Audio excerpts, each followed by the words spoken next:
Coronavirus, la pandemia. ¿Cuáles son los síntomas? ¿Cómo se transmite? ¿Qué puedo hacer para protegerme y prevenir la propagación de la enfermedad? Nuevo padecimiento que ha encendido las alarmas de los sistemas de salud. Coronavirus, la pandemia.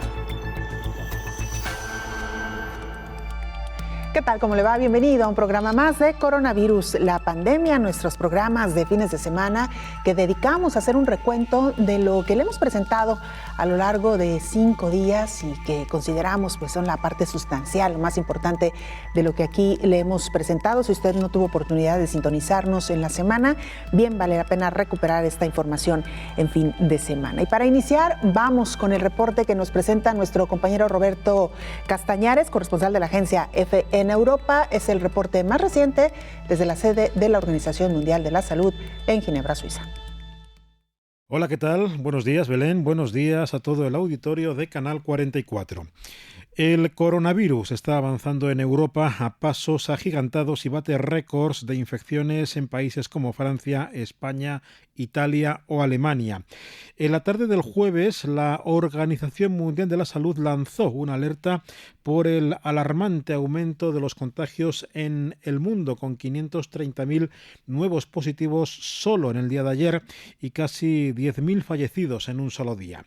Según el conteo de la OMS, el total acumulado de casos es este viernes de 48.200.000 y podemos aventurar que van a superar los 50 millones en el inicio de la próxima semana.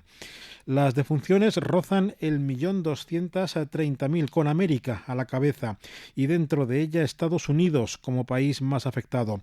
Por comparar, en Estados Unidos están confirmadas 9.400.000 infecciones y 232.000 decesos, mientras que en el conjunto de Europa hay 12.300.000 contagios y 300.000 muertes. Rusia, Francia y España se sitúan por este orden al frente de los países europeos en cuanto a infecciones, mientras que el número de defunciones, el primer lugar lo ocupa el Reino Unido, seguido de Italia, Francia y España.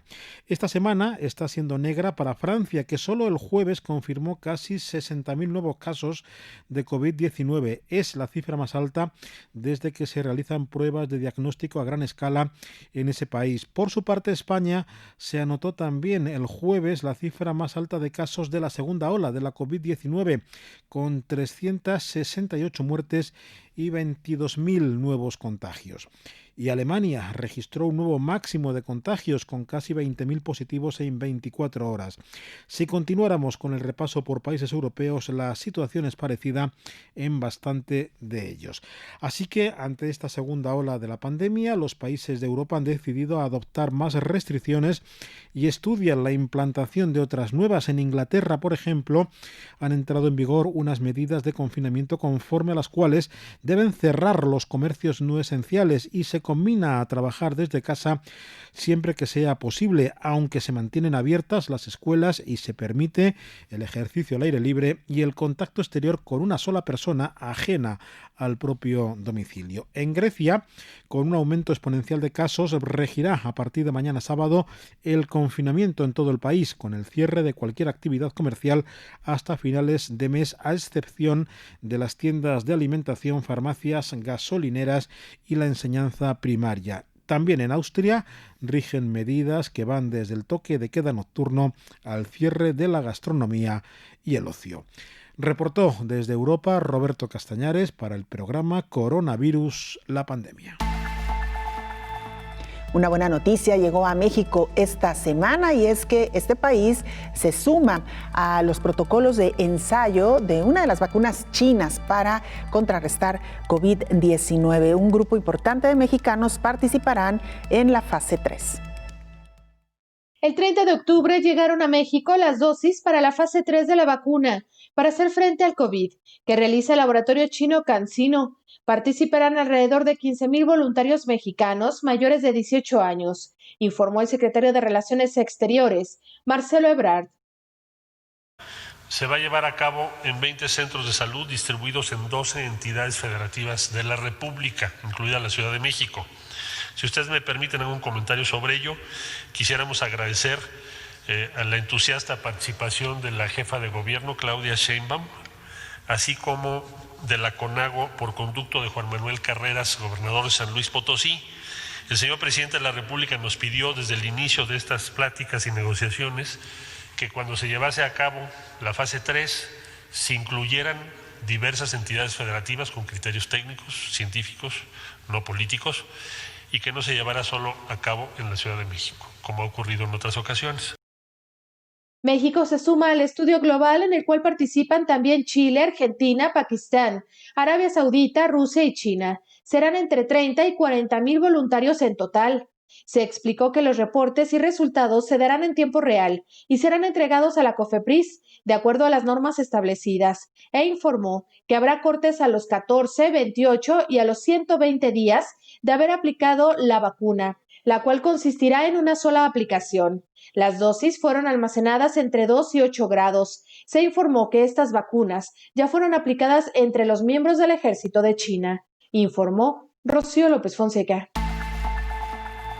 ¿Qué implicaciones tendrá la participación de México en esta fase 3 de los ensayos clínicos de la vacuna china? El infectólogo Héctor Raúl Pérez Gómez no lo explicaba. Me parece una buena noticia. Que México participe en estos proyectos es muy conveniente. Creo que serán 10,000 participantes y lo que identifico es que se van a seleccionar centros de investigación clínica, y al hablar de seleccionar centros de investigación clínica, estos podrán ser hospitales, podrán ser universidades, podrán ser centros de investigación tecnológica, de igual manera podrían ser centros de investigación del ámbito privado, y efectivamente es una buena recomendación no moverse y además esperar a que esté plenamente identificado y publicado los centros en donde se habrán de desarrollar fase 3 de la investigación de estas vacunas que provienen de China. Yo creo que van a ser vacunas buenas porque han pasado la fase 2 y parte de la fase 3 de los ensayos clínicos. La participación de México en los ensayos fase 3 no es inicio de fase 3, ya viene ocurriendo en otros países. Tengo entendido que ha participado Argentina, si mal no recuerdo, Arabia Saudita y otro país que en este momento no tengo claro. Pero han participado 3 ya, o sea, vamos como a la mitad de la fase 3 de estos ensayos, y no he escuchado que un número significativo de eventos adversos y eventos adversos graves haya en algún momento pausado el desarrollo en la investigación de estos nuevos candidatos a vacuna que provienen de China. Entonces, la recomendación sería esperar a identificar cuáles van a ser los centros que conduzcan estos ensayos clínicos y a partir de ello ver cuáles son los criterios de inclusión, así se llama en investigación clínica, para definir entonces qué población será la participante. Me adelanto a decir que serán mayores de 18 años, eso es lo que tengo muy claro, pero segundo, no sé si van a incluir a pacientes con comorbilidades o no, o deberán ser estrictamente mayores de 18 años sin comorbilidades.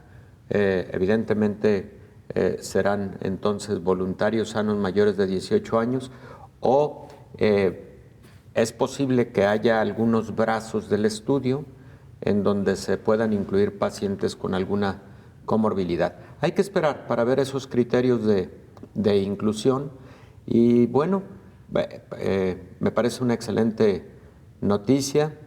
Te diría que incluso si existiera esa posibilidad, yo sería de las personas que podría participar como voluntario. No tendría la menor duda. Llegado el momento, siendo exitoso un producto farmacéutico, o en este caso una vacuna, la agencia regulatoria de México, que es COFEPRIS, daría rápidas autorizaciones para luego su uso generalizado, ya con el antecedente de haber sido probada en población mexicana. Entonces, a mí me parece en general una muy buena noticia. Ojalá y otras compañías farmacéuticas también estuvieran llevando a cabo estos ensayos clínicos en nuestro país y que quienes somos grupos de investigación en universidades, etcétera, pudiéramos estar invitados a conducir algunos de estos ensayos clínicos, en lo cual tenemos alguna experiencia, Belén. Vamos a hacer nuestra primera pausa. Regresamos con mucho más a este especial de coronavirus, la pandemia.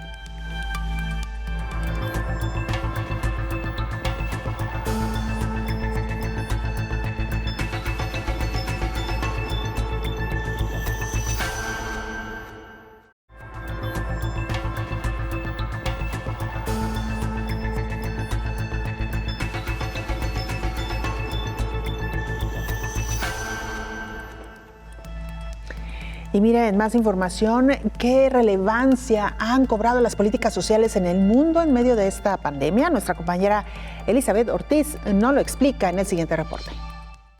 A medida en que los países de Europa enfrentan un fuerte aumento en la transmisión de la COVID-19, fueron publicados una serie de artículos sobre las medidas para evitar más contagios en el número más reciente de EuroHealth, publicado este 3 de noviembre. Una de las colaboraciones aborda el tema de las cuarentenas o cierres de la actividad. Al respecto, los autores explican que los gobiernos están utilizando políticas sociales para apoyar las transiciones. Si la capacidad básica de las personas para sobrevivir depende de violar la salud pública, muchas de ellas violarán las órdenes de salud. Entonces, una política social solidaria permite a las personas adherirse a la salud pública.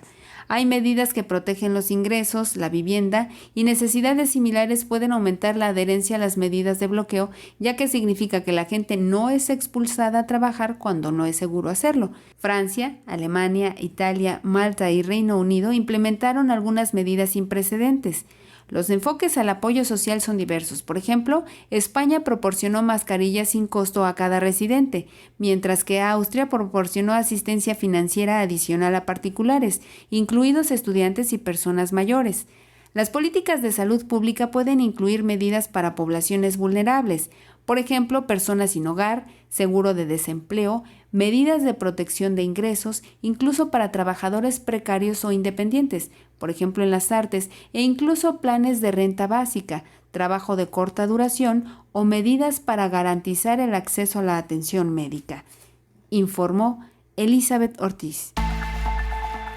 La llegada del invierno enciende de nueva cuenta las alarmas en medio de esta pandemia, y es que la Organización Mundial de la Salud advierte que el virus del SARS-CoV-2, que produce la enfermedad de COVID-19, encuentra un ambiente mucho más propicio de propagación en la humedad y el frío.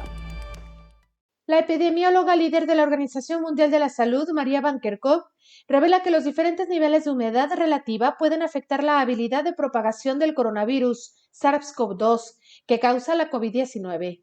Explicó que la baja humedad favorece la supervivencia del virus en las superficies, pero que la humedad muy alta también podría favorecer la circulación de las gotitas respiratorias, permitiéndoles que se queden suspendidas en el aire. Detalló que se establecieron algunas pautas para la temperatura ideal en los espacios cerrados y con una humedad relativa ideal de entre el 50 y el 60%. Señaló que existen situaciones en las que la transmisión se puede amplificar, por lo que se deben evitar espacios cerrados, interiores y con mala ventilación. La OMS define la ventilación como la introducción intencional de aire fresco en un espacio para mantener la calidad del aire. La organización recomienda una mayor tasa de ventilación por medios naturales o mecánicos, sobre todo sin recirculación del aire para escuelas y lugares de trabajo.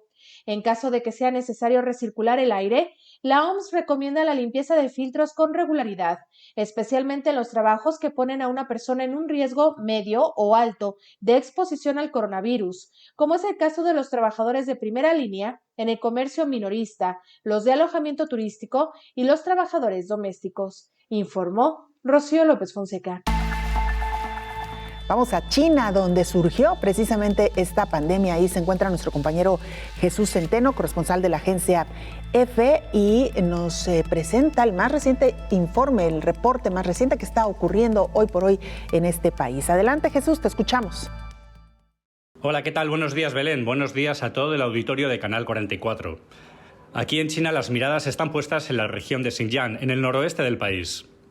Allí, un rebrote del coronavirus ha dejado desde finales de octubre cientos de casos asintomáticos. Hasta la fecha se han contabilizado casi 500 casos de este tipo en Xinjiang y decenas con síntomas. En esta zona continúan los test masivos para poner coto a la COVID. Por otra parte, el país todavía registra diariamente decenas de casos importados, es decir, de viajeros procedentes del extranjero. También continúa el conteo de altas hospitalarias. Ahora el número total de infectados activos y con síntomas en China es de casi 400 personas. De ellas, 9 se encuentran en estado grave. Pero hasta el día de hoy, China ha detectado más de 86.000 casos de coronavirus. De ellos, 4.634 han fallecido por la COVID. El país ha conseguido poner freno a los casos de coronavirus desde que comenzó la pandemia. Sin embargo, ha sufrido varios rebrotes de pequeña escala. Las estrictas medidas de prevención y las campañas de test masivos consiguieron frenar estos rebrotes. Además, ahora el país pide pruebas de anticuerpos, además del test de la COVID, a quienes lleguen al país desde el exterior. Pero en este momento solo pueden ingresar en China residentes extranjeros y chinos y algunos viajeros de negocios. El país también ha puesto restricciones en la importación de alimentos tras detectar el coronavirus en embalajes de pescado y carne congelada. Algunos de estos alimentos vienen de países como Brasil o Ecuador. Cabe destacar que China no ha informado de ningún fallecimiento desde el pasado 17 de mayo. Reportó desde China para el programa Coronavirus la Pandemia Jesús Centeno.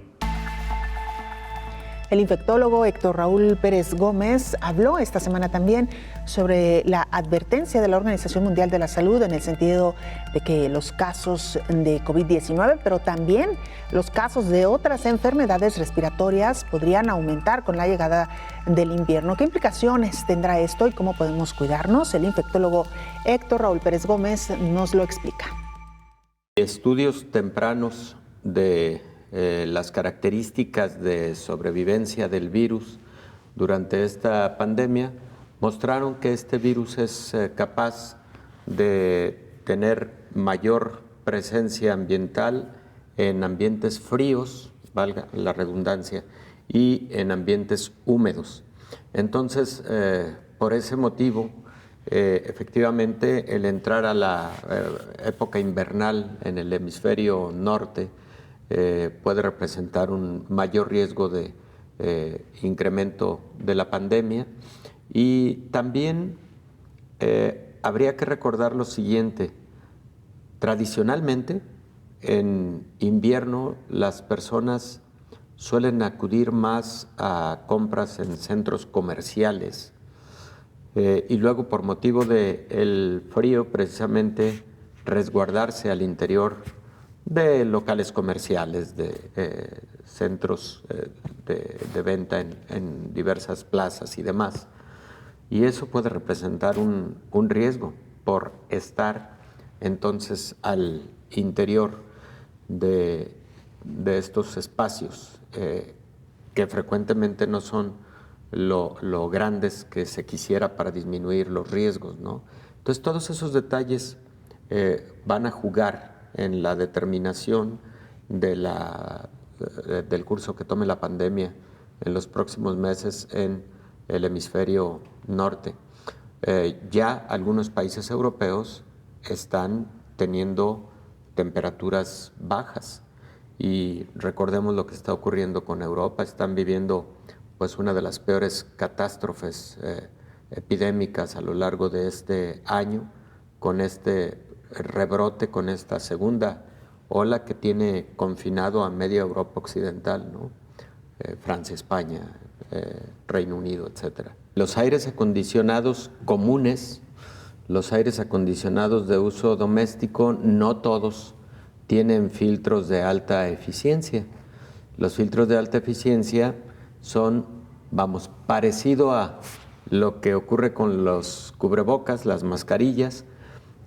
Son filtros que tienen la capacidad de retener a partículas más pequeñas, incluso del tamaño de algunos virus, y si no todos los aires acondicionados tienen estos filtros EPA o de alta eficiencia, pues el riesgo ahí estará. Así es que hagamos planes muy cuidadosos en relación a el seguimiento de protocolos sanitarios para que la Navidad, las fiestas decembrinas, pues probablemente en una modalidad diferente para este año, no vayan a representar un mayor riesgo de explosión pandémica de nueva cuenta. Lo digo con mucho dolor en mi corazoncito, porque la Navidad pues es una época que muchas personas esperan o esperamos con ilusión, la convivencia familiar, etcétera. Entonces, a lo mejor va a tener que ser en una modalidad diferente. Viajes vacacionales. Viajes, claro. De hecho, yo creo que la mayor parte de viajes con propósitos vacacionales en este año tuvieron que ser reprogramados. En todo el mundo, definitivamente viajar y particularmente hacer viajes prolongados podría haber representado un riesgo. Los aviones tienen filtros de alta eficiencia y los han tenido siempre. Han sido medidas establecidas desde hace décadas como un requerimiento sanitario obligatorio, ¿no? Pero de cualquier manera son a veces varias horas de vuelo o muchas horas de vuelo, y no han sido pocos los reportes de brotes de enfermedades infecciosas ocurridos a través de un vuelo, por ejemplo, transatlántico, etcétera, para otras enfermedades infecciosas, aún con los filtros de alta eficiencia. Por eso, ese tipo de viajes deben esperar para mejor momento. Vamos a la pausa, regresamos con mucho más.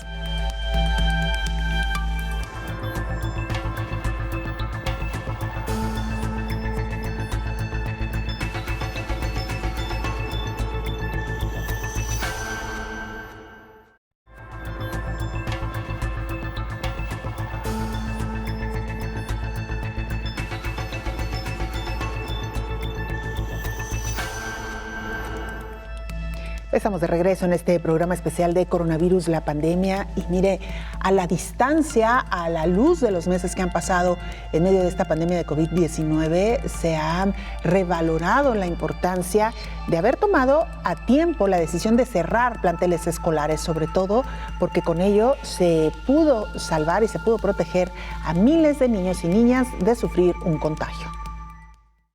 En una emergencia, la prioridad es salvar vidas y atender a todos por igual.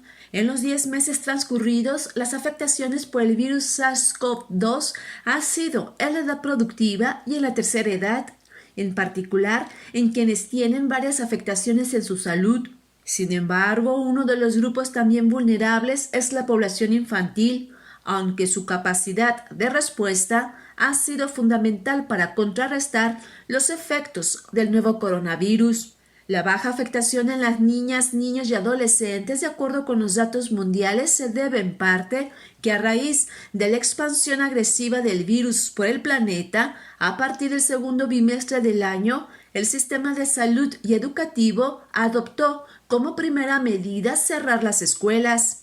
De lo contrario, la catástrofe que hoy el mundo enfrenta sería mayor. La COVID-19 ha atacado a la población infantil en su hogar, en especial a quienes tienen enfermedades crónicas como afectaciones genéticas, asma, fibrosis quística, diabetes y complicaciones, obesidad y el sobrepeso, cáncer, desnutrición y enfermedades del corazón.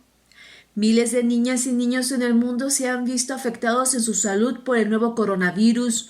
Un porcentaje fue hospitalizado con atención en terapia intensiva e intubación, Asimismo, aunque a nivel mundial no hay datos específicos, hay también fallecimientos. En estos 158 días de la agudización de la pandemia y del cierre de las escuelas, la población infantil ha enfermado por el contagio de un familiar adulto. De haberse abierto las escuelas en primavera, verano y otoño, hoy el panorama en el mundo sería totalmente diferente y desgarrador. A 53 días del primer año de la pandemia, los estudios mundiales dan cuenta que la COVID-19 ha afectado a la niñez de una manera no esperada por la comunidad médica. Las niñas y niños han presentado síndrome inflamatorio multisistémico asociado con SARS-CoV-2, el cual comparte características comunes con otras afecciones inflamatorias pediátricas como miocarditis, enfermedad de Kawasaki, síndrome de shock tóxico por estafilococos y estrococos, sepsis y síndromes de activación macrofágica. Además, se menciona que pueden presentar síntomas abdominales inusuales, con marcadores inflamatorios excesivos. Algunos de los cuadros son graves y evolucionan en shock.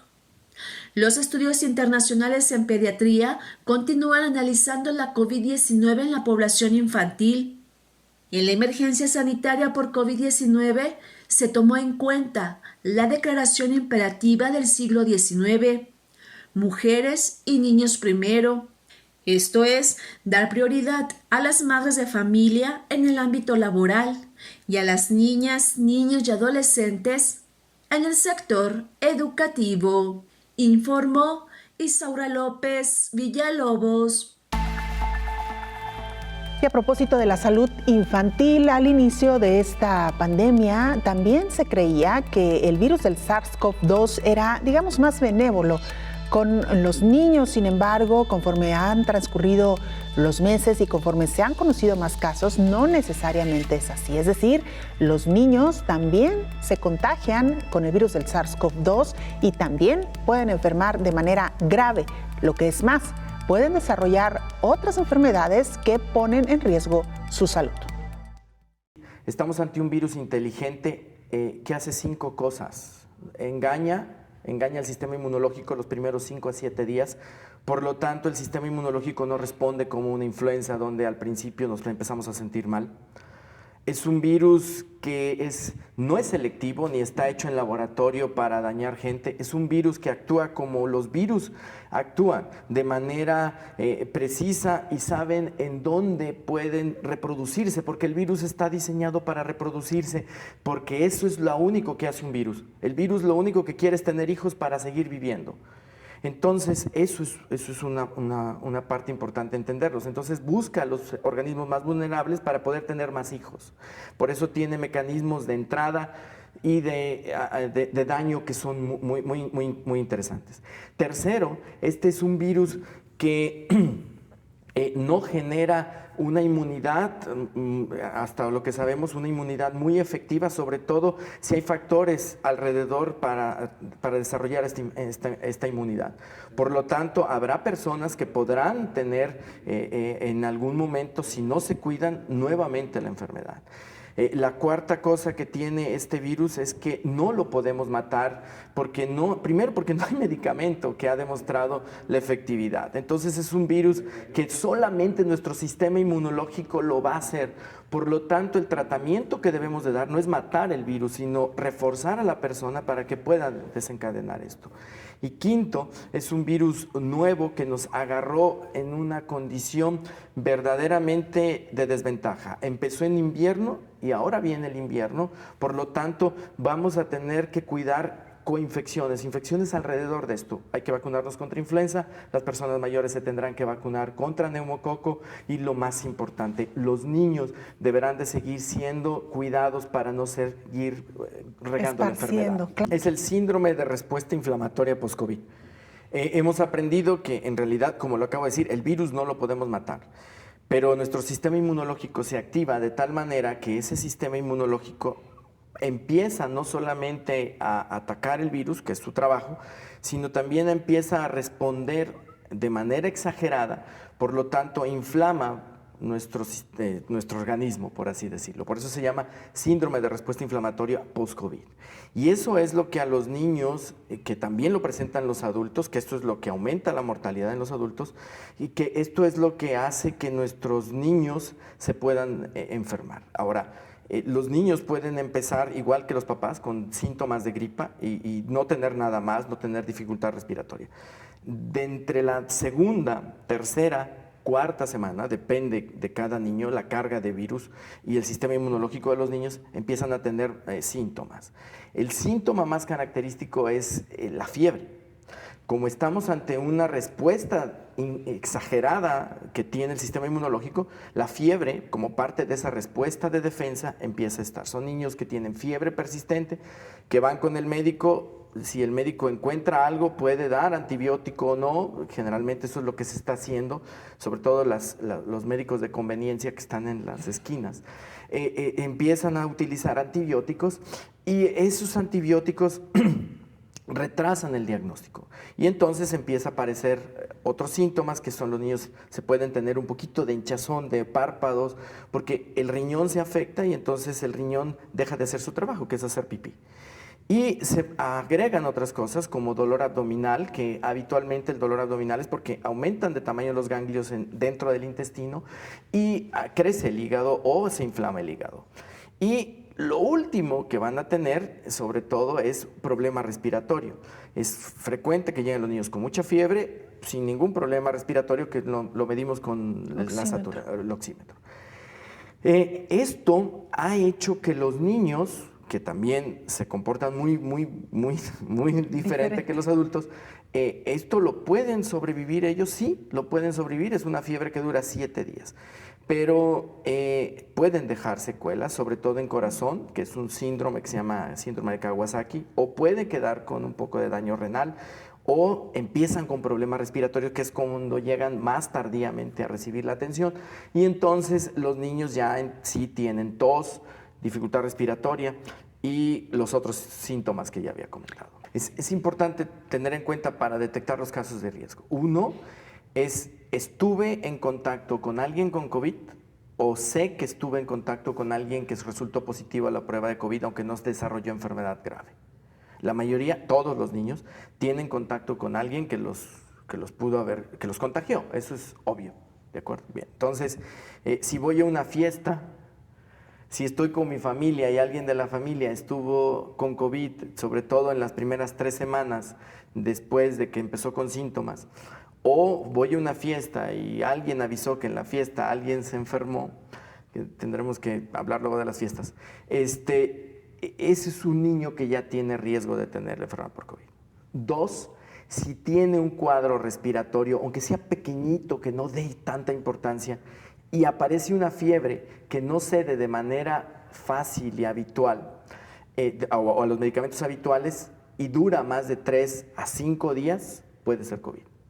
Y si aparte, como escucharon en el trabajo de la reportera, si aparecen cosas en mi hijo que no son lo habitual, inflamación de párpados, más cansado, lesiones en la piel, que puede ser porque bajaron las plaquetas, o una tos que no tiene una explicación, hay que acudir con el médico y decirle: doctor, estuve en contacto con alguien con COVID.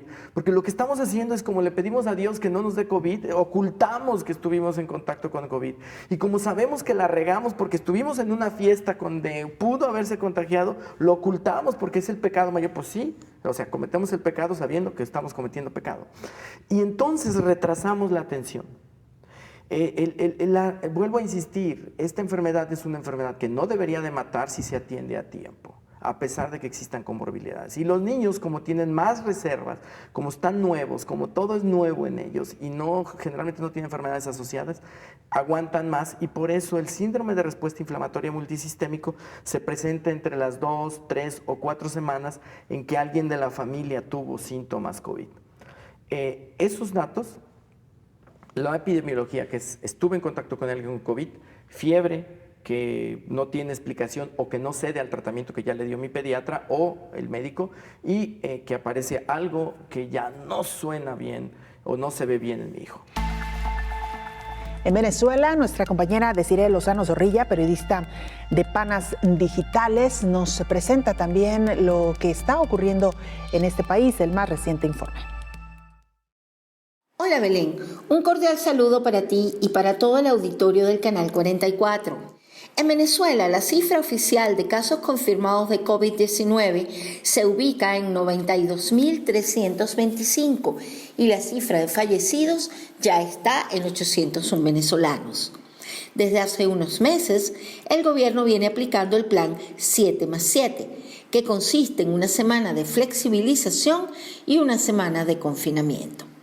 Durante las últimas semanas de flexibilización, han podido operar 20 sectores relacionados con la comercialización, tales como ferreterías, librerías, papelerías, venta de calzado y textiles, perfumerías, jugueterías, mueblerías y venta de autopartes, entre otros.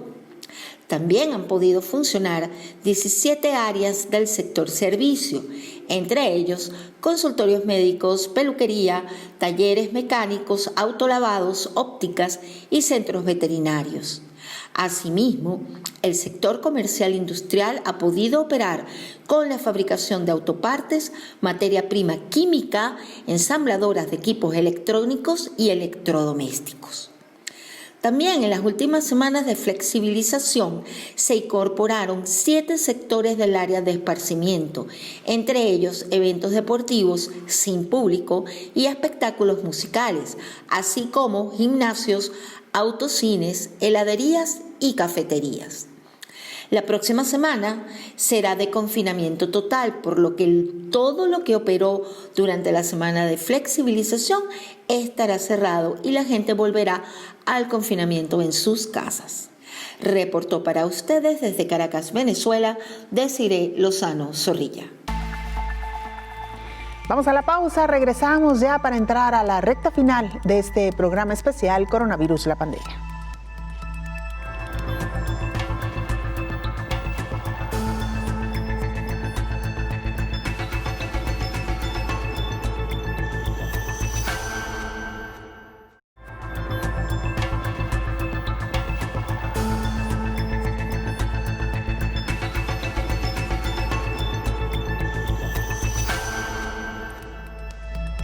La mortalidad en Europa por el virus del SARS-CoV-2 comienza a repuntar en su segunda ola. Los países están analizando este indicador muy de cerca ahora en esta segunda ola. Bueno, también hay un documento en el que se refleja cómo miden estas cifras los distintos países. Bueno, pues es que la pandemia de COVID-19 ha creado una verdadera revolución en los datos, Belén. Ahora se pueden consultar paneles en línea como los que están publicados por la Organización Mundial de la Salud o los indicadores de la Universidad Johns Hopkins y, bueno, podemos encontrar cifras y tasas diarias de COVID-19, así como los casos y las muertes. Pero, bueno, realmente los números son capturados bajo el mismo criterio. Marina Caranícolos y Martín Maquí analizaron los datos reportados por los países en un artículo para la publicación de un número especial que fue preparado por la Organización Mundial de la Salud en la región de Europa. Se llama EuroHealth. Y bueno, estos investigadores analizaron los problemas que afectan las comparaciones. Por ejemplo, en Estados Unidos solo se dieron a conocer las muertes confirmadas por laboratorio y ese criterio se mantuvo hasta mediados de abril. En el caso de Italia, debido al requisito de la prueba, la mayoría son muertes hospitalarias, por lo que existe una posibilidad de que se subestime esta cifra, ya que la Oficina de Estadística señala una cifra más alta. Y bueno, en Reino Unido, hasta el 29 de abril, solo se incluían las muertes hospitalarias para Inglaterra. Igualmente es probable que esta subestimación de fuentes alternativas tengan datos distintos como los de la Oficina de Estadísticas Nacionales, que también registra números más altos. Hasta aquí la información, Belén. Elizabeth, ¿podríamos decir entonces que hasta ahora no hay una conclusión contundente en torno a si efectivamente se está reduciendo la mortandad o la mortalidad en cuanto a COVID-19? Porque pareciera que tiene que ver más con un asunto de información y de la metodología que se utiliza en cada uno de los países para consignar las defunciones, Elizabeth. Pues así es, justamente como lo comentas, Belén, tienes mucha razón. En realidad, las cifras no necesariamente son comparables. Bueno, se decía al principio de la pandemia que solamente podíamos comparar las cifras de los países, pero de acuerdo a su población. Ya sabes, la tasa por cada 1,000 habitantes o por cada 1,000,000 de habitantes, para ser más justos, porque hay poblaciones como España, que si lo comparas con México, pues no se puede hacer eso en el puro ranking de la tabla nacional, porque España es una población más pequeña que la de Brasil o México o Estados Unidos. Pero más bien acá es que ni siquiera hay un criterio homologado o alguna directriz que diga, bueno, todos vamos a registrar la muerte de esta forma. Por eso el subsecretario de Prevención y Promoción de la Salud, Hugo López-Gatell, en México, ha insistido en que ni siquiera entre países se pueden comparar por este tipo de situaciones. Entonces, este tipo de documentos señala que hay distintos criterios para hacer su vaciado de datos por cada país. Por eso, sí hay algunos sí están aumentando ligeramente su mortalidad. En general, todavía no se llega a los niveles de marzo, pero sí hay esta discrepancia en los criterios. Andrés Sánchez es nuestro compañero corresponsal de la agencia AF en Corea del Sur y nos presenta la situación actual por la que atraviesa este país. Hola, ¿qué tal? Buenos días, Belén. Buenos días a todo el auditorio de Canal 44.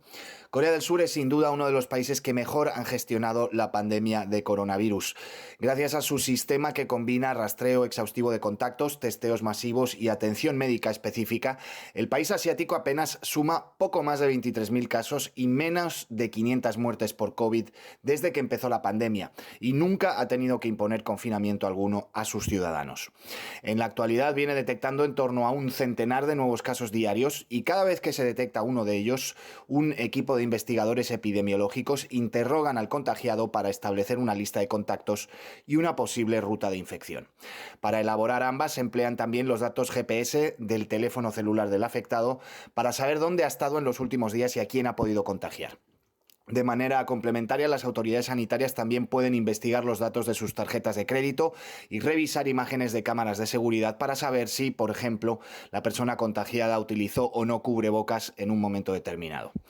Todo esto está regulado por una ley de emergencia sanitaria que permite a las autoridades acceder a toda esa información privada solo para uso epidemiológico y obliga también a destruir todos esos datos a los que solo tienen acceso unos pocos funcionarios pasados 14 días.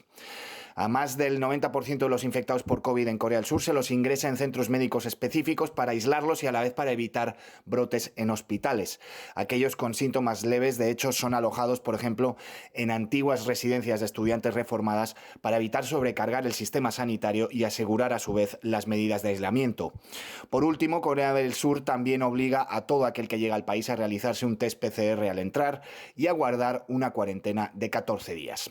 Reportó desde Corea del Sur Andrés Sánchez Brown para el programa Coronavirus, la pandemia.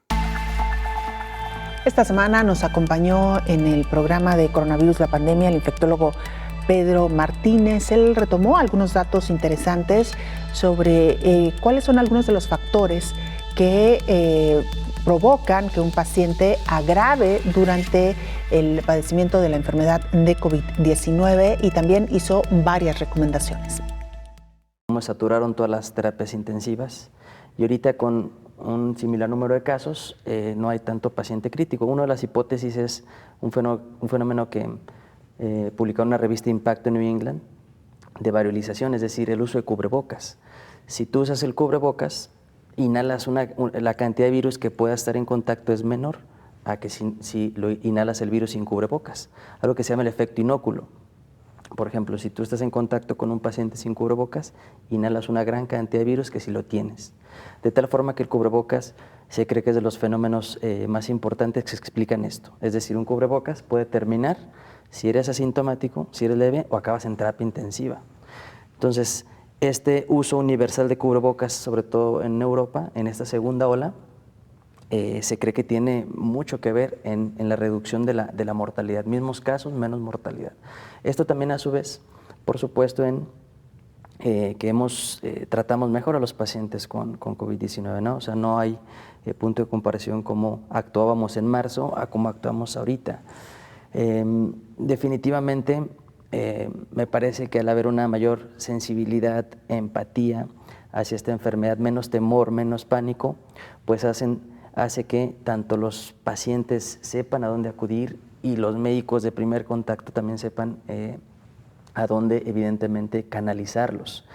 Esta enfermedad sigue siendo 80-85% leve, de las cuales gran parte son asintomáticos, y ese es el gran problema de controlar esta enfermedad. O sea, el escenario más típico de todos los días es aquel chavo de 20 años que es asintomático y pues hace actividades no esenciales y que lo contagia a su familia, ¿no? O sea, muchos casos en el transcurso de los meses se repite la historia de hijos que por hacer actividades no esenciales se lo pegan a sus papás y se mueren sus papás, la abuela, la tía. Entonces, entonces 80-85% se requiere pues de muchas medidas para controlarlas, ¿no? ¿Por qué? Porque lo asintomático es difícil, si no tienes pues también una participación individual, es muy difícil controlar esto, ¿no? Concientizar y las acciones individuales pesan mucho en esta pandemia. Pero el 15-20% que es crítico, pues claro que se necesitan más fármacos. Están en investigación muchos fármacos porque no solo en México, sino en el mundo, la mortalidad sigue siendo muy alta. La mortalidad en pacientes intubados en prácticamente todas las terapias del mundo es más del 50%. Y en algunos reportes, por ejemplo, en el recientemente publicado, la mortalidad en gran parte del Instituto Mexicano del Seguro Social, arriba del 80%. Es una realidad cotidiana. Y la suma de esto, pues es muchos pacientes que llegan tarde y que llegan complicados. El escenario clásico es un paciente que en la primera semana empieza con fiebre y tos y pues piensa que es un resfriado. Y luego se agrega dolor de cabeza, dolor muscular y pues piensa que es dengue. Y luego sigue sintiéndose mal en la semana y resulta que es una faringitis bacteriana, el antibiótico. Y en la segunda semana, que es la fase pulmonar, cuando el virus afecta al pulmón y empieza el fenómeno inflamatorio, la parte crítica de la enfermedad es cuando nos llegan. Entonces, este escenario que vivimos todos los días, pues es la realidad y lo que impide muchas veces que tanto que el paciente llegue a tiempo y todos esos 14 días que duró, 10 días que duró en que finalmente sí era COVID, cuando desde el principio era, en que evidentemente expuso a muchas personas. Claro. Que hizo China, un reporte de más de 44,000 pacientes. El factor más importante que lo señalaron los colegas chinos fue la edad. Arriba de 60 años se empieza de forma proporcional el riesgo de muerte. Y ya cuando agregas también las comorbilidades, se suma, ¿no? En esta publicación muy reciente del doctor, un intensivista del INER, el jefe Silvio Ñamendi, él mencionó que gran parte de la mortalidad de la población que se muere en nuestro país tiene más de 2 comorbilidades: hipertensión, diabetes, obesidad. Es prácticamente la regla. Nos enfrentamos a pacientes que pues tienen obesidad, hipertensión, diabetes descontrolada, más de 60 años y que llegan tarde a atención. Claro. Entonces, cuando se suman todas estas condiciones, la mortalidad es extremadamente alta. Diabetes descontrolada, automáticamente para controlar este virus, me refiero, si tú tienes una presentación de COVID-19 grave, necesitas mucho tu sistema inmune apto. Entonces, de entrada, un paciente diabético descontrolado, que ese siempre es el problema de las enfermedades, y el coronavirus no es la excepción. O sea, en general, una enfermedad que no da molestias, pues la gente no cree en la enfermedad, ¿no? Eso es lo típico de la diabetes. Entonces, el escenario clásico es el paciente diabético que, pues, como no le duele nada, no toma medicamento, cuando la diabetes hace mucho daño en muchos años. Es decir, eso que no siente ahorita, pero después, pues ceguera, falla renal crónica, amputación de un pie, etc. Entonces, muchos pacientes, la gran mayoría tristemente, de los que se mueren, pues no saben que tienen diabetes, nunca se atendieron o llegan muy descontrolados. Entonces, la glucosa alta pues hace que tu inmunidad innata, las defensas con las que todos nacemos, pues no actúen de forma adecuada. Entonces, claro que la mortalidad es muy alta. Y lo vemos, yo por ejemplo, antes del COVID, bueno, yo me dedico al VIH. una de las cosas que todos esperábamos era que esta población fuera muy afectada. Y la verdad es que los pacientes controlados, pues no fue así, lo cual es algo pues que me da mucho gusto, ¿no? Claro. Prácticamente yo creo que son muy pocos los pacientes que me ha tocado ver con VIH y la gran mayoría con diagnóstico reciente, pero los controlados realmente con un muy buen desenlace. Y sí, ojalá que parte de las cosas que podemos nosotros controlar, además de no infectarte de coronavirus, pues es bajar de peso, controlar tu hipertensión, controlar tu diabetes, porque evidentemente si te llega a tocar este virus, que vuelvo a repetirlo, está en tus manos no infectarte, pues claro que tenemos más armas para, evidentemente, si te llega a tocar una presentación grave, pues que puedas sobrevivir.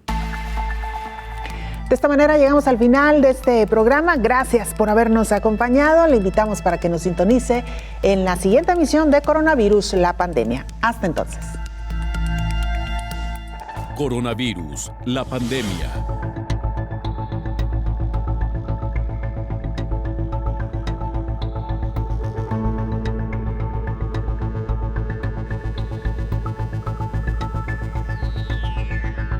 Coronavirus, la pandemia.